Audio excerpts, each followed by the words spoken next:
जय माता दी। हर हर महादेव। मित्रों, ज्योतिष पूजा समाधान इस चैनल में आपका हार्दिक सुस्वागत है।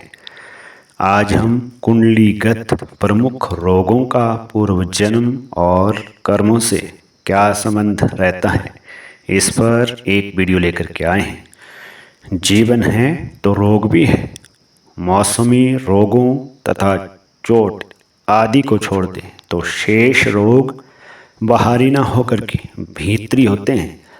आयुर्वेद इसका कारण वात, पित्त और कफ, आहार विहार, निद्रा का असंतुलन मानता है। मानसिक रोगों का कारण मन व शरीर, भावना तथा कर्मों में उचित तालमेल का ना रहना है।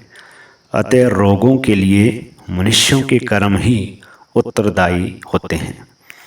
कर्मों में जीवन शैली तथा सोच भी शामिल होती है, तो भी दीर्घकालीन, गंभीर व जटिल रोग पूर्व जन्म के कर्मों के बिना नहीं हो सकते हैं। इस जन्म के कर्म कारण बनाते ही हैं, किंतु वे निमित्त कारण होते हैं। मूल कारण पूर्व जन्म से ही निहित होता है। हम यहाँ कुछ रोगों का पूर्व जन्म के कर्मों तथा इस जन्म की सोच, प्रवृत्ति और कर्मों से जिनका संबंध रहता है, वहाँ यहाँ कुछ प्रमुख रोगों का पूर्व जन्म के कर्मों तथा इस जन्म की सोच, प्रवृत्ति और कर्मों से उनका क्या संबंध रहता है, हम यहाँ स्पष्ट कर रहे हैं कि सर्वाइकल और जो कमर की दर्द है, इस तरह के जो रोगों में लगन, नवम भाव, तृतीय द्वितीय भाग जो है प्रभावित होते हैं, तथा शनि गुरु की स्थिति कुपित और बुध पाप प्रभाव में होता है। प्राय कोई नीच ग्रह, कुपित ग्रह नवमस्थ होता है जो स्नायु तंत्र को प्रभावित करता है। ऐसे जातकों ने पूर्व जन्म में पशुओं, आश्रितों, असहायों को आराम करने सोने नहीं दिया होता है, वाणी का दुरुपयोग किया होता है तथा ईर्ष्या, लालच से ग्रस्त रहे होते हैं। इस जन्म में भी ऐसे जातक अवश्य ही या उनके मन में प्रतिस्पर्धा का लालच, उच्चाकांक्षा के शिकार होते हैं तथा खंडन, आलोचना या वाणी का दुरुपयोग करने वाले होते हैं, भले ही वे विद्वान और सुयोग्य हो। समवाही कारण के रूप में गलत पोस्चर में देर तक बैठे रहना व समुचित व्यवहार न करना भी शामिल होते हैं। शनि और बुध स्नायु तंत्र के कारक ग्रह माने गए हैं।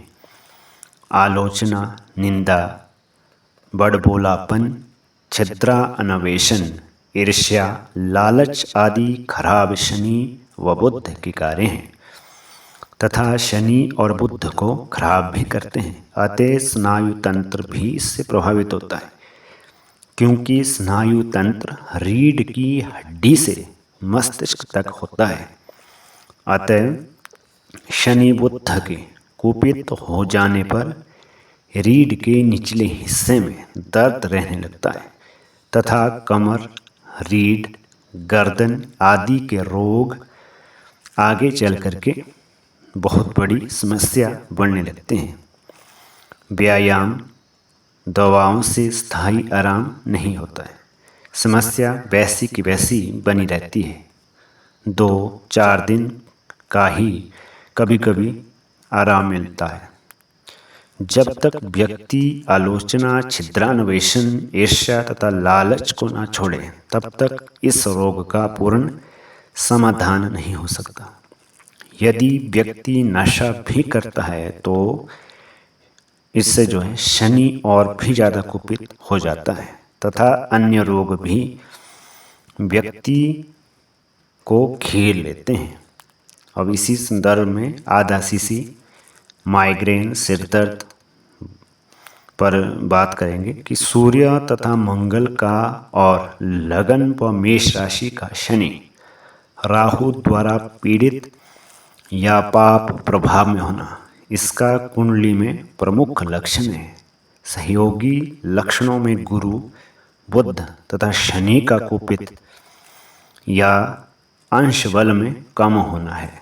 ऐसे जातकों को स्थायी रूप से बार बार भयंकर सिर दर्द होता रहता है या आदासीसी अथवा सूर्यावर्त का दर्द होता है।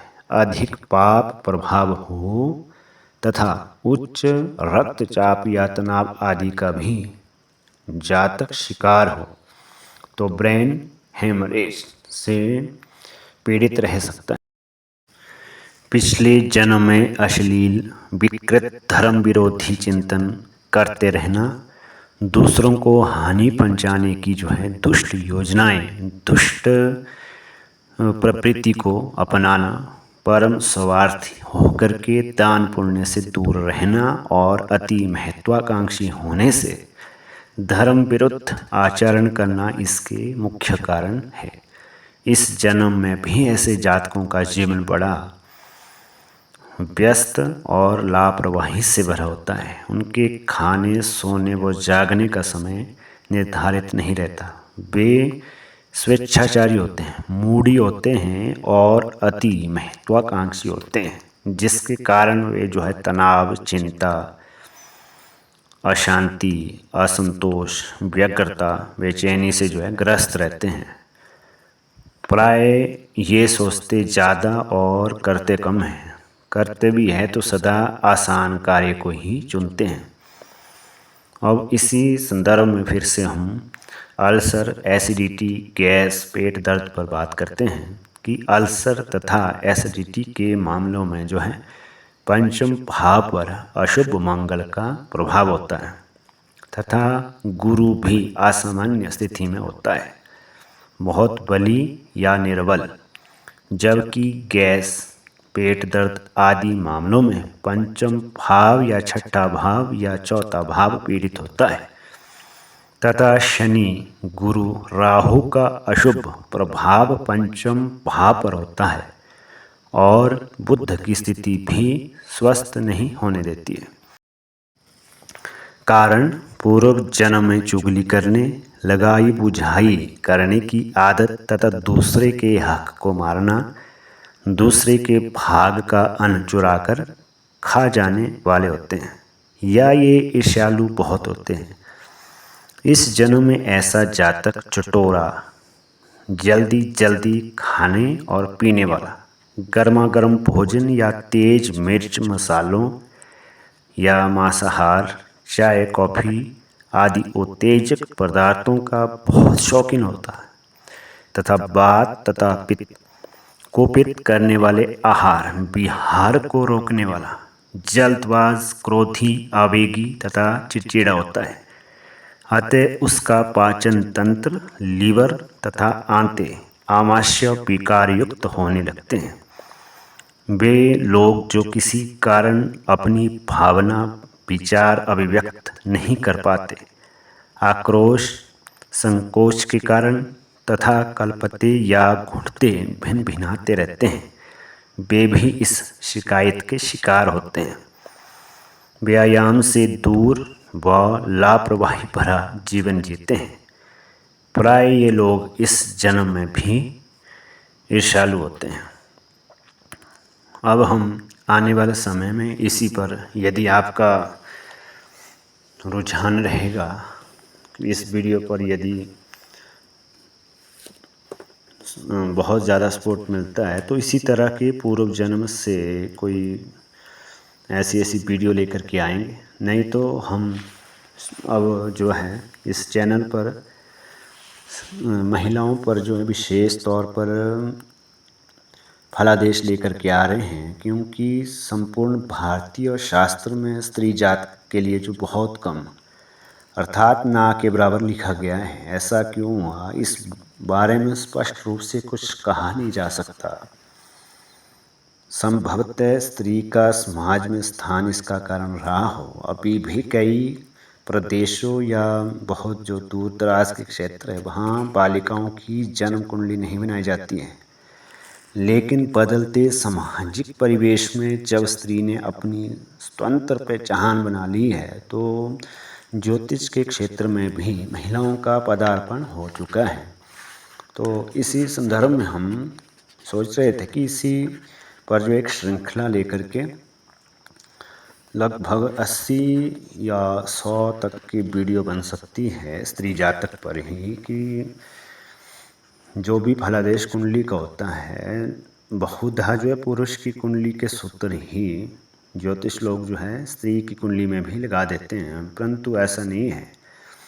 भृगु संहिता में बेशक स्पष्ट लिखा है कि पुरुष अथवा स्त्री दोनों की जन्म कुंडलियों में स्थित ग्रह दोनों के ऊपर एक जैसे प्रभाव डालते हैं, अर्थात कुंडलियों के विभिन्न भावों में विभिन्न ग्रहों के जिस फलादेश का उल्लेख किया गया है उसे पुरुष तथा स्त्री, बालक, युवा अथवा वृद्ध सभी पर समान रूप से लागू समझना चाहिए। किंतु हमारा मत है कि कुछ ग्रह पुरुषों की अपेक्षा जो है स्त्रियों पर अपना प्रभाव वे नहीं प्रदर्शित करते हैं। तो इस पर हम जो है स्पेशल कुछ श्रृंखला लाने का प्रयास कर रहे हैं। यदि आप लोग इस पर अधिक से अधिक सपोर्ट करते हैं कि या कमेंट इत्यादि करते हैं तो देखते हैं, इसी पर एक श्रृंखला बनाने का विचार है। अभी तक के लिए इतना ही। जय श्री राधे, हर हर महादेव।